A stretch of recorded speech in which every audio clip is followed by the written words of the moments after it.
As the agency has been shrinking, the need for all of that bed space has been reduced as well.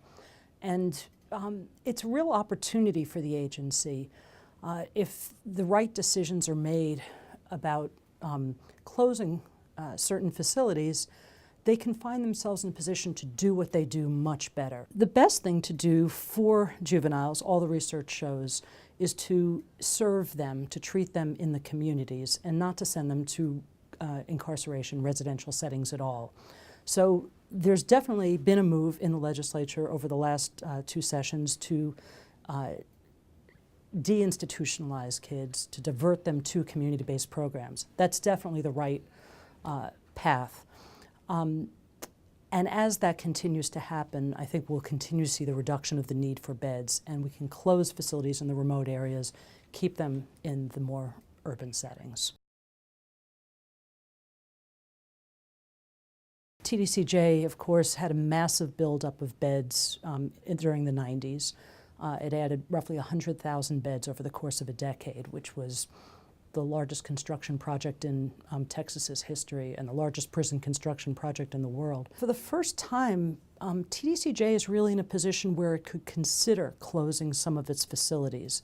And the budget crisis provides a real incentive to do that. Just as we've seen in the in the juvenile system, we're seeing that community-based initiatives work, substance abuse treatment works, mental health treatment works, programs to develop specialized courts work, and it's going to be much more effective than keeping people in essentially warehouse conditions for decades on end.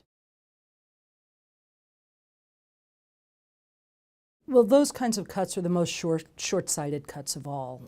The reason we've been able to keep the population either stable or slightly decreasing in the adult prison system is because of these community-based programs, the funding that we've put into probation, the funding we've put into specialized courts and treatment programs, and rehabilitative type programs at in the prisons.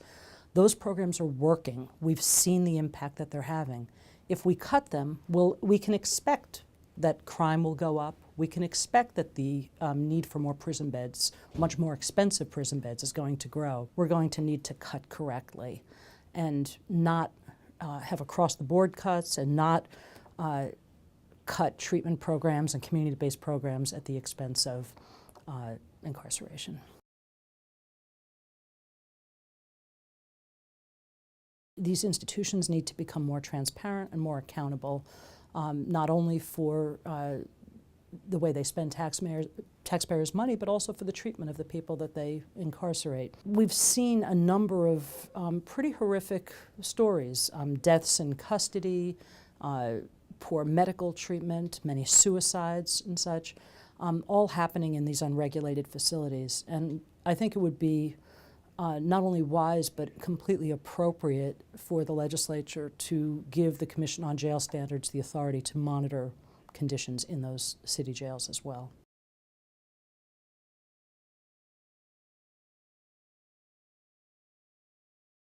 In fact, I would say that if they do get that budget cut, they're going to be less likely to be able to conduct appropriate oversight of the county jails that they're already supposed to be monitoring. It's a small agency to begin with, and cuts like that would make it impossible for them to do their task.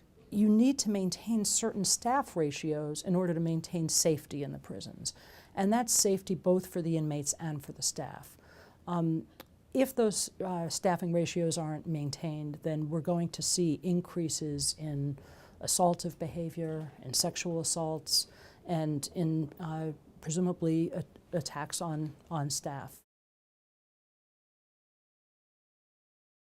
If we don't have appropriate conditions, it's going to come back to haunt us. We want to ensure that they've got the programs they need to reduce recidivism, because otherwise they're going to get out and continue to commit crimes. That has a tremendous impact on all of us and on public safety. If their health needs aren't met in jail and in prison, then they're going to come out and spread communicable diseases to the rest of the world, the rest of society, to their families and such. those public health impacts are going to have a tremendous cost. People are put in prison to protect the rest of us. And yes, while there's a punishment element as well, they go to prison as punishment, not for additional punishment. In addition to seeking to close facilities where they can be closed and investing more heavily in substance abuse programs and other community-based programs, mental health programs and such, there should be policy changes put in place to ensure that fewer inmates are going to prison and fewer offenders are staying there as long as they're staying. The reality is that the research shows that those long prison sentences are actually counterproductive. There's research all over the country showing that shorter sentences can actually be more effective. If we are actually going to be increasing criminal behavior in the long run by the longer we're keeping someone in prison, that's actually counterproductive. So I think that legislators need to look to solutions that divert more people from prison and only keep people in prison if they are currently presenting a serious risk to public safety.